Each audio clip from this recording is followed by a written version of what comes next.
E eu vou discutir nesse vídeo os principais assuntos do meu ponto de vista que passaram na minha timeline nesta última quinta-feira. E começando com Luiz Inácio Lula da Silva, um cara que tem se demonstrado, além de impopular, né, o que pra mim também já era previsível, zero de popularidade nas ruas e nas redes sociais, ele também mostrou um pouco da sua insensibilidade lá no Rio Grande do Sul, que tá passando por uma tragédia climática gigantesca, não para de chover no Rio Grande do Sul. E aqui está circulando nas redes sociais uma declaração que mostra a insensibilidade do Lula com o momento. Sem mais delongas, vamos dar aqui um play no que disse o nosso presidente. Estou torcendo pelo Grêmio e pelo Internacional. Pois é, né? Que momento adequado para falar de futebol, né? Que momento adequado para falar de futebol. Isso mostra, o Lula, aliás, para mim já foi um milagre ele ter ido para o Rio Grande do Sul. Porque ele geralmente parece que foge desses assuntos de catástrofes, principalmente se o Estado não é muito simpático a ele. Eu fico com essa impressão. Será que eu estou equivocado? Mas enfim, fato é que ele foi e acabou falando, entre outras coisas, essa baboseira, mas que escancara a insensibilidade deste presidente. Mudando de assunto, Estadão. Planalto muda critérios para Lula participar de ato público e sindicalismo vai ao divã. Aqui é com relação ao fiasco do 1º de maio, onde o Lula falou para meia dúzia de gatos pingados. Uma coisa assim patética, mas que mostra o tamanho do lulismo no Brasil para mim. O Lula não tem engajamento nas redes sociais. Ele até parou de fazer as lives que ele copiou do Bolsonaro, porque simplesmente ele não tem público.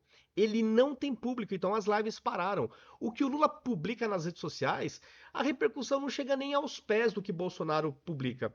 Quando o Bolsonaro convoca o povo, sem contrapartida, sem mortadela, sem nada, para se manifestar, o povo vai aos montes nas ruas. O Lula não. Aliás, ele não é nem maluco de ousar fazer uma convocação, porque ele sabe que vai passar vergonha. Então aqui é em relação a esse evento fracassado, porque agora, de acordo com a reportagem, o governo vai tomar mais cuidado. Não vai ser de qualquer evento público que o Lula vai participar.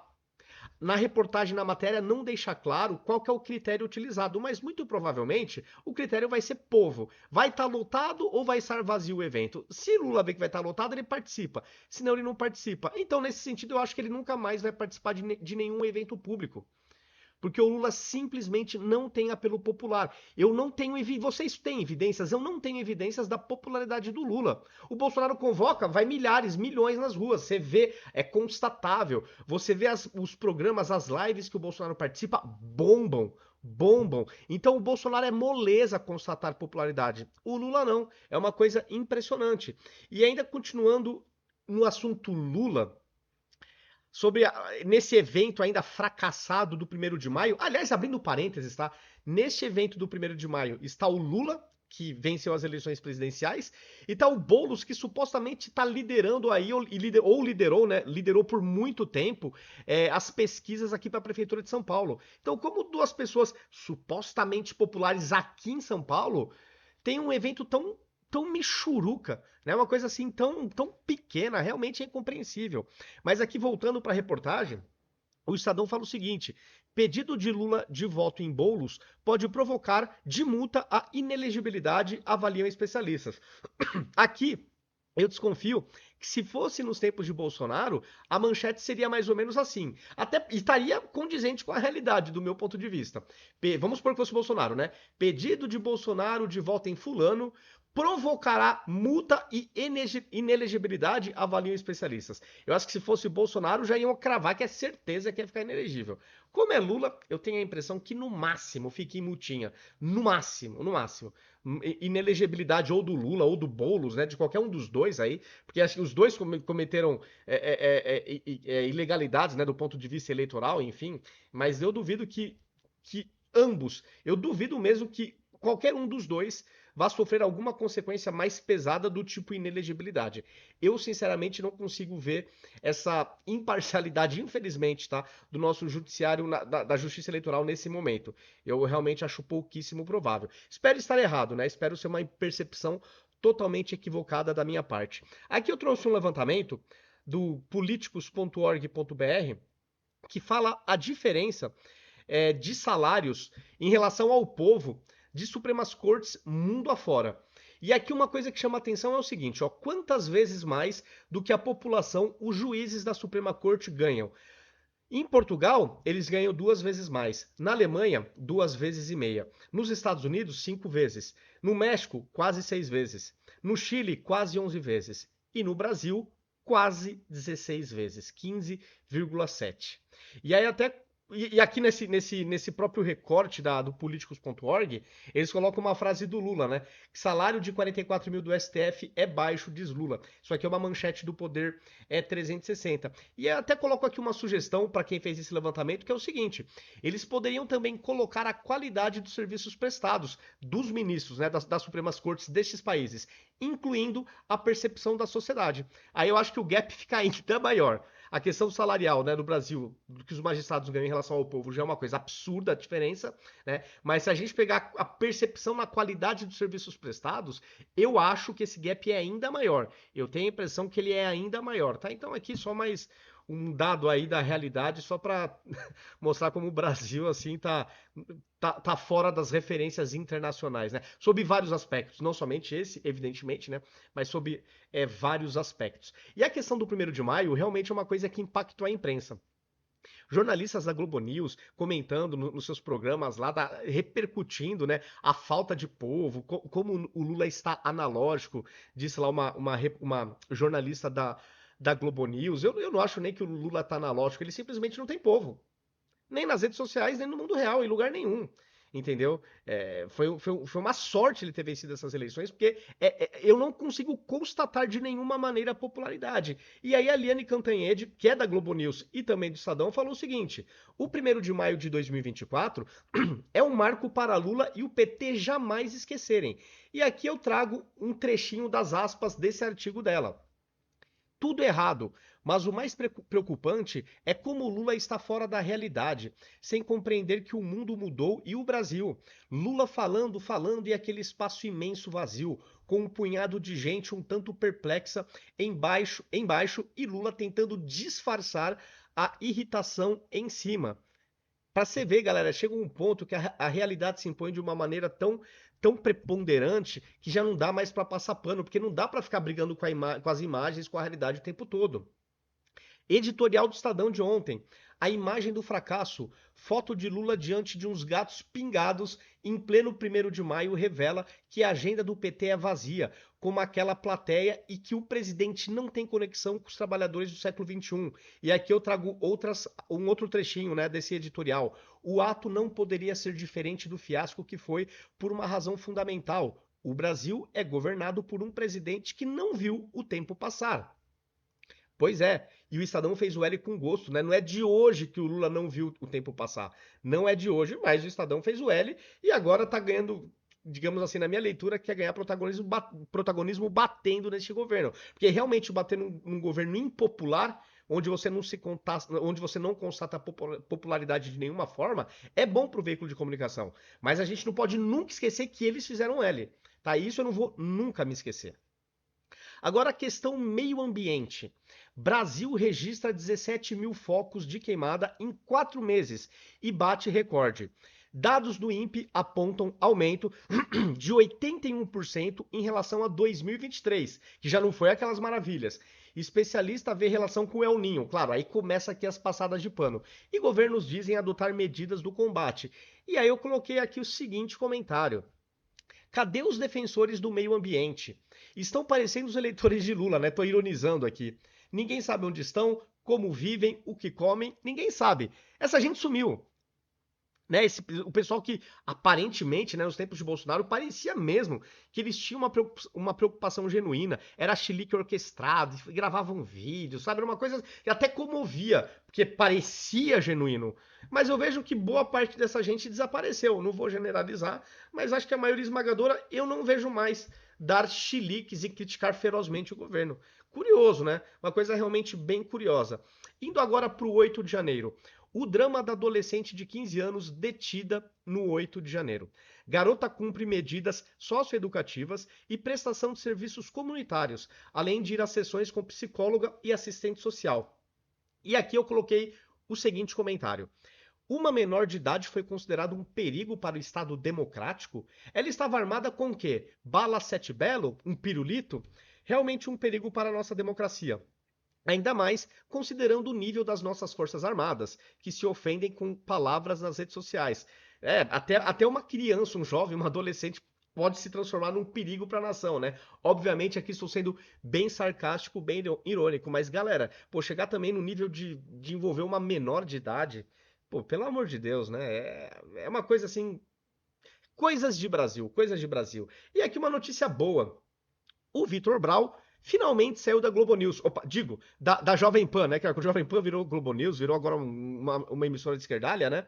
Mas finalmente o Vitor Brau saiu da Jovem Pan e está agora na Revista Oeste, tá? Então aqui só para repercutir essa notícia legal, importante. Eu gosto bastante do trabalho do Vitor Brown e ele já estava ficando lá incompatível com a Jovem Pan, né? Toda aquela audiência que ele ajudou a cativar nos tempos de Bolsonaro já abandonaram a Jovem Pan. Ele estava lá meio quilhado. Então agora ele está voltando para a audiência original da antiga Jovem Pan, que foi totalmente capitalizada pela Revista Oeste, Fio Diário, Chatolize News e outros portais aí de direita que começaram a crescer com esse advento aí da Jovem Pan ter dado essa guinada, até por ter sido emparedada, vamos dizer assim, né, pelo sistema. Então aí uma notícia legal. Indo para o STF. STF conclui julgamento que discute a autonomia do Ministério Público. Ministros validaram o poder de investigação do órgão, porém estabeleceram limites à atuação da instituição. E aqui eu fiz o seguinte comentário. A matéria diz que o STF decidiu que um juiz precisará autorizar prorrogações de investigações do Ministério Público, sendo vedadas renovações desproporcionais ou imotivadas dessas investigações. E aí eu fiz o seguinte questionamento. E os inquéritos que foram abertos de ofício pelo STF? Quem vai controlar prorrogações desproporcionais ou imotivadas dessas investigações abertas de ofício? Eu pergunto isso porque muitas pessoas do direito já vêm questionando a quantidade de vezes que certos inquéritos lá dentro do STF têm sido prorrogados por mais 90 dias, mais 90 dias, e vai indo, não acaba nunca, né? E aí, quem vai controlar esses inquéritos? O que já para especialistas no direito já seria ilegal estarem sendo abertos de ofício, né? Então já tem toda essa discussão, além de tudo isso que a gente está colocando aqui, né? Então é a pergunta que eu faço. E aqui o Bolsonaro repercutiu aqui esse vídeo, onde mostra no primeiro momento o Guilherme Boulos falando que em Cuba tem democracia, e ele até cita na fala, pô, recentemente teve eleições lá, como se apenas a existência de uma eleição garantisse a democracia, né? Se a eleição não permite que opositores se candidatem, se as eleições não são limpas, não são justas, são apenas protocolos para fingir uma democracia, né? Todo mundo sabe disso e o Boulos também sabe, presumo. E aí, na sequência, as falas de um cubano sobre a democracia maravilhosa lá de Cuba. Vamos lá. Cuba é ditadura ou não? Não, não é uma ditadura. Cuba não é ditadura, Não é uma Venezuela é ditadura e o Brasil... Aliás, teve eleições recentemente em Cuba. então... A democrática ditadura de Cuba acabou de condenar a 15 anos de cadeia uma mulher por fazer uma live em uma manifestação em Cuba. Essa semana, o Partido Comunista Cubano, o qual é muito democrático, ameaçou toda a sua população com pena de morte se eles se manifestarem. Cuba é ditadura ou não? Não. Que beleza, né? Então só esse repercutindo aqui essas falas do Guilherme Boulos, né, que o Bolsonaro está repercutindo. Essa publicação aqui é sobre aquela fala do Lula lá no Rio Grande do Sul, onde fala de Inter e Grêmio, justamente no momento onde está uma tragédia climática lá no Rio Grande do Sul. Então isso aí já comentei.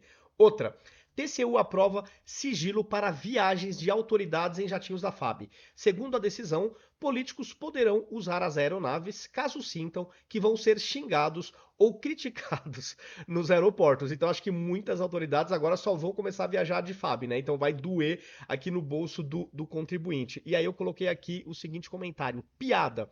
É a democracia sem povo e sem críticas, segue firme e forte. Segundo o Poder 360, diz a reportagem, autoridades terão um benefício à disposição caso digam que podem ser admoestadas quando transitam por aeroportos. De acordo com o site, ser xingado ou criticado passa a ser considerado um risco à segurança das altas autoridades. Talvez, né, se essas autoridades atingissem as expectativas do povo que elas representam, talvez não tivessem esses problemas, né? Mas democracia sem povo é isso, né? Quando começa a se afastar as autoridades eleitas, né? Autoridades eleitas começam a se afastar do anseio popular, é isso que acontece. E aí, cada vez mais, essas autoridades começam a se isolar e viver numa bolha cada vez mais apertada, com cada vez menos pessoas e só sobrando os puxa-sacos, né? Na real, é o que acaba acontecendo no médio e longo prazo.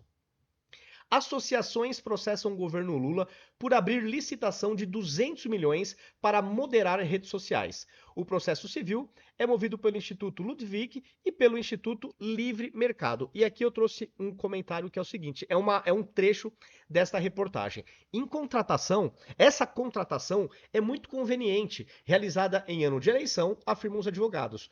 Com um declarado propósito de influenciar, educar e perseguir, monitorar cidadãos que fizerem alguma postagem que não seja de interesse da presidência da República. Pô, é claro, isso aqui é escandaloso. É óbvio que isso aqui é tendencioso, vai ter lado, vai desequilibrar este ano eleitoral, né? É uma coisa assim, gente. O Brasil tá virando um motivo de chacota, né?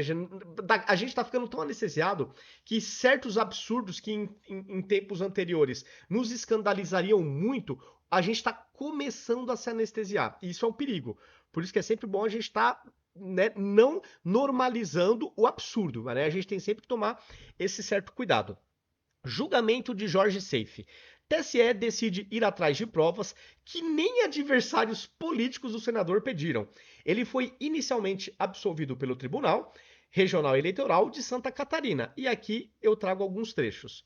E faço a primeira pergunta. Isso é um tribunal político ou político-jurídico? Eu já estou com dificuldade de enxergá-lo apenas como jurídico, como um tribunal apenas jurídico. Para mim, ou ele é só político, ou ele é político e jurídico. E olha que lamentável ter essa percepção, né? É lamentável. A matéria diz que o que causou estranheza foi o TSE ter decidido buscar por conta própria provas que nem os adversários de Seife pediram, mesmo com o julgamento em andamento há quase um mês.